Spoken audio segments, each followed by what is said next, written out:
కేంద్ర ప్రభుత్వం ఇష్టారాజ్యంగా పెట్రోల్ డీజిల్ ధరలు పెంచుతూ సామాన్యుల నడ్డి విరుస్తోందన్నారు సుడా చైర్మన్ కోమటిరెడ్డి నరేందర్ రెడ్డి. కార్పొరేట్ కంపెనీలకు లక్షల కోట్ల రూపాయల రుణాలు మాఫీ చేస్తున్న మోదీ సర్కార్ పేద మధ్యతరగతి ప్రజలపై మాత్రం కనికరం లేకుండా భారాలు మోపుతోందని ధ్వజమెత్తారు.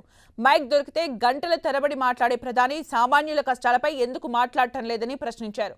విద్యార్థుల జీవితాలతో ఆడుకుంటూ నీట్ పరీక్ష పేపర్లు లీక్ చేయడం కేంద్ర వైఫల్యానికి నిదర్శనమన్నారు.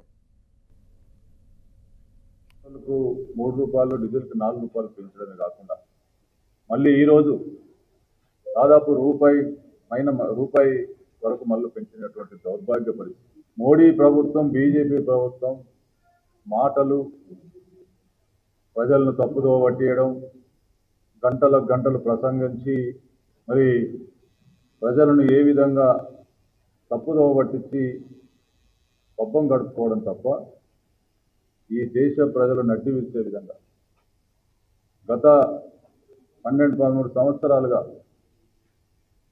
ప్రజలకు ఎటువంటి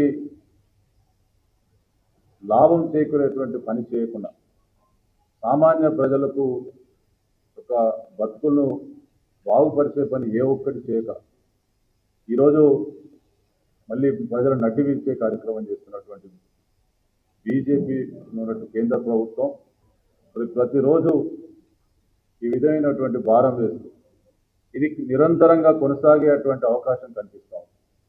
స్లో పాయిజన్ ఇచ్చినట్టు